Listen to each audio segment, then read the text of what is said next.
Kano Poultry farmers shut down operation over rising cost of production. Abducted Ekiti school children, teachers regain freedom. World Health Organization warns of rising cancer cases in this year's message on World Cancer Day. On the foreign scene, ECOWAS raises concerns after Senegal postpones presidential elections indefinitely. Many thanks for joining us on the news update on Trust TV. I'm Sagir Ibrahim.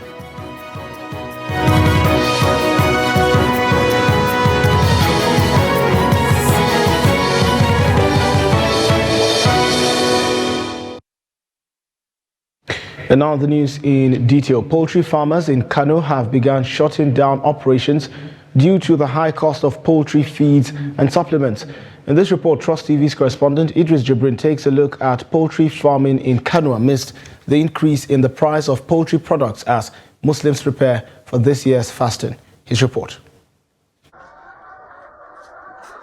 This is one of the few operational poultry farms in Kano, where a little above 8,000 chickens lay eggs for consumption, but at a high price. Egg is a product. And when you talk about egg, there are like 4 items which determine the price of egg. But number one key factor for determining egg price is the cost of feed. The high cost in prices of chicks and poultry feeds are gradually pushing poultry farms out of business in this part of the country. From 1st December to 21st December, the price of feed per bag have increased 7 times, but farmers can only increase it once. If you look at this year, from 1st January to here, adding on what we have reached in December, a bag of feed, 1,400 naira is added. And if a chicken eats a bag of feed, can only produce not more than 5 crates of egg. So when you have increase by 1,400, you are expected to add 250 naira to each crate, which all we did was to add 100 naira. According to farmers, prices of poultry products have gone up, where a crate of egg is now sold at 3,000 naira, as a single raw egg costs about 130 naira. Maize is running into 560,000 naira per ton as we speak now. And it's not readily available everywhere you agree to pay that price. We are at the peak of harvest. In fact, we are in on-season now of agricultural products. But unfortunately, the prices, they are so high and they are not affordable. They are not friendly to the poultry farmers. High cost of maize, soya, and other additives are believed to be responsible for high increase in the price of eggs. Other factors include foreign exchange, which these farmers say is making it almost impossible for them to remain in business. However, poultry farmers say if the government will subsidize the cost at which they buy poultry feeds and supplement, the price of eggs will drastically reduce. If government didn't do anything to bring in maize, or to subsidize for the farmers, or to give some grant, more farms are going to close. Any farmer is praying so that this maize will go down. The moment government intervened, last year we had a short of 400,000 metric tons of maize. All what government need, bring this maize, subsidize to the farmers. We are home and dry. And the reason for that is just because of the massive exportation of the commodity out of the country. Even like the sorghum and the maize, the grains, the cereal grains generally, they are also finding their way through export out of this country, particularly through the northern border into Niger and maybe the surrounding African countries. While the price of chickens and eggs continue to skyrocket, there are growing concerns that it may worsen in the weeks, especially as demand surge ahead of the Ramadan fast in March this year. Idris Jibrin, Trust TV News, Kano. Cost of living. The kidnapped school children of Apostolic Faith Group of Schools in Ekiti State, and their teachers have been released, marking the end of their harrowing 7-day ordeal. The victims regained their freedom around 2 a.m. on Sunday. In a brief video clip, the freed pupils and their teachers sat on the floor looking tired as a mother lamented the condition of her child in the background. The abductors had earlier demanded 100 million naira for the release of the victims. However, it is not immediately clear if a ransom was eventually paid. The incident occurred when a school bus carrying pupils and staff members of the school was ambushed by gunmen on Monday evening. About 10 occupants of the bus, including 5 school children, 3 teachers and the driver, were abducted and whisked away. Despite earlier rumors of their release on Saturday, which the police debunked, the children and teachers have now been successfully reunited with their families.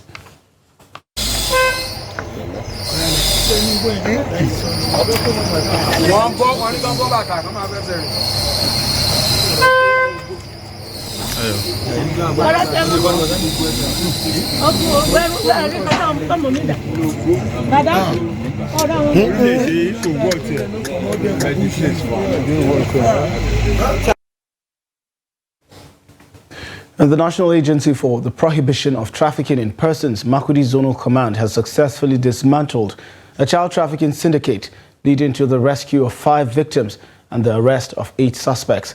By Gloria Iveren, the zonal commander of the NAPTIP Makurdi Zonal Command, revealed on Saturday that the operation was initiated following a distress call from a mother searching for her twins, only to discover they were allegedly sold in December 2023. She revealed that NAPTIP operatives have been conducting meticulous surveillance and rescue operations across Makurdi metropolis. Investigations uncovered a modus operandi where the syndicate targeted vulnerable homes, including IDP camps, posing as helpers for education sponsorship. Iveren explained that the suspects exploited the trust of unsuspecting families, acquiring children and subsequently selling them for sums ranging between 50,000 naira and 900,000 naira per child. The transactions were disguised as adoptions. All rescued victims have been successfully reunited with their families, and legal proceedings against the suspects are currently underway. And the Independent National Electoral Commission, INEC, has declared Muhammad Omadefu of the ruling All Progressive Congress as the winner of the Kayana constituency rerun election for the Nasarawa State Assembly, House of Assembly. The rerun election in Kayana constituency was ordered by the appeal court sitting in Abuja in November 2023 and was held in 5 polling units in Agaza ward of Kayana local government area. The returning officer for the constituency, Associate Professor Hassan Imam of the Federal University of Lafia, declared the results, stating that the APC candidate secured a total of 557 votes to defeat his closest opponent, Mr. Basil Osheka of the People's Democratic Party, PDP, who got 470 votes. He clarified that the rerun elections added to the votes scored by each candidate during the March 18, 2023 general elections, resulting in the APC candidate having 8,069 votes, while the PDP candidate got 7,917 votes. Yusuf Elayo of DRP scored 3 votes. Ibrahim Ogiri Oji scored 22. Sidi Harisu Haruna Magaji of ZLP scored 8 votes. That Adamu Muhammad Omadefu of APC, having certified the requirement of the law, is hereby declared the winner and is returned elected. Similarly, the Independent National Electoral Commission, INEC, has declared Shitu Ibrahim of the All Progressives Congress as winner of Saturday's State House of Assembly rerun election for Saki West State Constituency in Oyo State. The returning officer for Saki West State Constituency, Professor Olushola Oyewo, from the University of Ibadan, declared the results at the INEC Collation Center in Saki West local government. He said that Mr. Ibrahim scored 13,850 votes to beat his closest opponent, Julius Okedoyin of the People's Democratic Party, who polled 13,670 votes. Meanwhile, the resident electoral commissioner, Dr. Adeniran Taylor, who monitored the rerun election, commended the seamless conduct of the exercise and also gave reasons for the rerun election. The election, which was called for rerun by a court order after allegations of some irregularities in the general election of the March 18th last year, initially witnessed some unrest, and officials were concerned that tempers could boil over possible manipulation of results. That Shitu Ibrahim Aremu of the APC, having satisfied the requirements of the law, is hereby declared the winner and returned elected. Dated this day, 3rd day of February 2024. The reason behind the conducting of this election is that the first one is the cancellation of election in Ward 11 PU019 as a result of overvoting. And the second reason based on the bypass of the rivers where it did not take place in Ward 007 and PU06. As early as 7 a.m. our people have been on the queue up till when the INEC officers came around. And ever since the commencement of this process, it has been very peaceful. There is every presence of security men, starting from the military men, the soldiers, the police force, and the officers of the DSS. So far so good. Everything has been peaceful. Rerun was ordered, and then we had the election today. And then the same people that voted me in the first place said they are going to repeat what they have done earlier. And then today, they repeated what they've done earlier. So I'm very, very grateful with them. Meanwhile, the Inter-Party Advisory Council has called on the Independent National Electoral Commission, INEC, to investigate the sudden disappearance of ballot papers during the Saturday rerun election in Plateau State. IPAC urged INEC to identify and prosecute those responsible for the theft, emphasizing that failure to do so would encourage electoral fraud. During a stakeholder meeting with INEC officials in Jos, party leaders led by IPAC State Chairman Abubakar Dogara insisted that those behind the missing ballot papers should face prosecution. INEC's resident electoral commissioner in Plateau State, Dr. Oliver Agundu, assured that the commission would ensure a thorough investigation to address the concerns raised. Determined to bring down the crime rate in Rivers State, the police command has trained more of its personnel in riot handling and tactical combat readiness to strengthen their job performance in the line of duty. The 3-week training is coming barely a month when the command also trained over 50 officers in arms handling to address the increasing wave of illegal arms in the command. State Commissioner of Police Olatunji Diso expressed confidence that personnel who benefited from the training were now equipped to confront any riot and criminal activities that promote disorder and breakdown of law and order in the society. He promised that the command, through the state government and the IGP, would provide the needed equipment to enhance the performance of the police in the state. I'm excited at the outcome of the training of these officers who have been here for the past 3 weeks, polishing their trade, their profession. They have gone around all our police stations to ensure that our men are trained on this drill. I'm so happy at the outcome. You can see the swiftness, and you can see the readiness, and you can see the morale of the officers very, very high. They are waiting to go. All over the nation, you can see what is happening at the moment. We have our own peculiar situation here in the River State. The officers have been trained in riot drills and tactical combat formation exercises. I'm sure they are looking forward to putting this into practice. We have a lot of situations that that training and skills are highly needed, and the officers are waiting to go.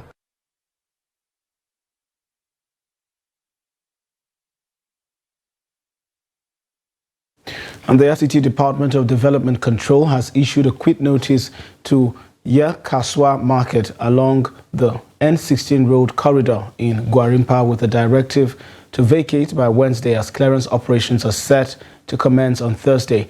During a meeting with stakeholders, including representatives of the Traders Union, Director Mukhtar Galadima explained that the contract for the comprehensive development of the arterial road had been awarded by the FCT administration.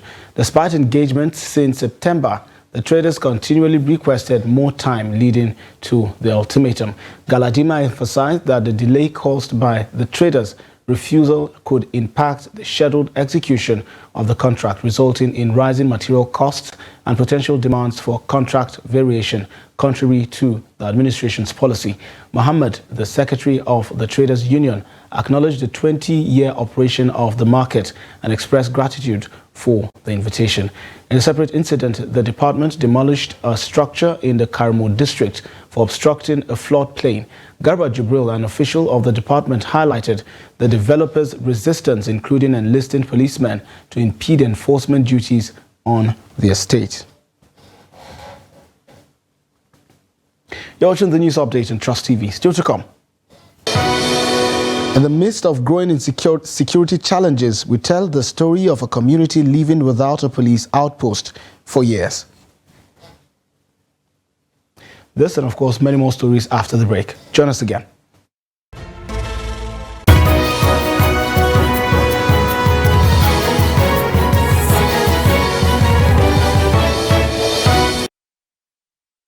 Thanks for staying with the news update on Trust TV. A look at the headlines again. Kano Poultry farmers shut down operations over rising cost of production. Abducted Ekiti school children, teachers regain freedom. And to other stories now. For this year's World Cancer Day, the World Health Organization has warned that global cancer cases are projected to surge to 35 million by 2050, a 77% increase from 2022. The rise is attributed to factors such as population aging, growth, and changes in risk exposure. Key contributors include tobacco, alcohol, obesity, and environmental factors like air pollution. Approximately 1 in 5 people will face cancer in their lifetime, with lifestyle changes and routine medical checks emphasized as crucial by Dr. Arua Simeon, an oncologist at the National Hospital Abuja. Have a listen. Now, my question to you is, if we must close the care gap, how do we address inequalities surrounding access to care? Okay. Well, one of the problems we have is in terms of the gap between the high-income countries and the low-income countries in terms of access to cancer care. And also the major cases is the kind of budgetary allocation to healthcare, in which cancer treatment is one of them. So in terms of priority, the priority for most low-income countries, because of their peculiar environment and their peculiar challenges, allocation to health is quite poor. And that means that access to care, getting the necessary machinery, getting the necessary experts, getting the necessary infrastructure, machines, and otherwise is quite challenging. So in that case, it will be very, very difficult for a cancer patient to undergo all through the process of screening, diagnosis, treatment, and follow-up, as well as palliative care. So that is the greatest challenge we have. So if there's anything we are going to do, it's about starting from budgetary allocation to health, then looking for the right tools in which human resources is one of them, then the equipment, and as well as infrastructure in order to strengthen our health sector. What would you advise should be preventive measures to be adopted by populations in low human development index that are at higher risk of developing cancers and at much higher risk of dying from this disease? One of the things I will suggest is about what we call health-seeking behavior and the ability to integrate our health system in such a way that the referral system is very, very effective. So that as soon as any diagnosis of cancer is made, it is referred to appropriate center for early screening, diagnosis, treatment, and follow-up. It is because of the time lag between the time of diagnosis, the time of treatment, and time of follow-up that normally result in a patient having advanced disease or having what we call incurable cancer. In that case, most patients feel that cancer is not curable, but in majority of cancers are curable if they are diagnosed early through screening and early detection. Looking at this lifestyle modification and increasing awareness, those are the two key things that we're going to do. Lifestyle modification, it means that some of the predisposing factors such as obesity, air pollution, that's environmental pollution, infection like HIV, hepatitis B viral infection, human papillomavirus infection that causes cervical cancer. As you know, cervical cancer is one of the most common preventable cancer, and also vaccine responsive. Then we talk about the one that are hereditary, in which case some breast cancers, in that case, and colon cancers, and equally pancreatic cancers. In that case, families that are already diagnosed of this disease should equally make themselves available for screening tests. So these are part of the preventive measures that are available. Imagine a life where there are no security personnel safeguarding lives and property. Well, in Takwa community of Dawakin Kudu local government area of Kano State, this imagination is a stark reality. Takwa, just a few kilometers away from the bustling metropolitan areas of Kano City, finds itself in a precarious situation. Salim Ibrahim brings us the story revealing that the community has been without a police station for an extended period of time. His report. Located some few kilometers not far away from the metropolitan area of Kano City, are in dire need of security presence as the community expands to becoming a town on its own, being one of the biggest and bubbling places across the local government area. Sakwa is a popular community of the Dawakin Kudu local government area, located in the southern part of the state, sharing boundaries with Kombozo and Wudil. It has a population of over 23,000 people, whom are largely farmers and businessmen working round the clock and all season to make ends meet. The community is known for hatching countless Islamic religion teachers, as it is blessed with knowledgeable individuals of high repute. Knowledge seekers from far and wide have sought for Islamic religious knowledge from one Al-Ramma or the other in Zakwa town.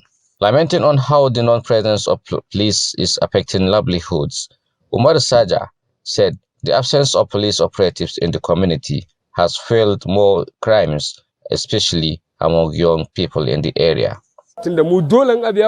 Whatever complaint we have to report to the Dawakin Kudu, and that takes a long time. Most of the time, up to 2 hours before they arrive.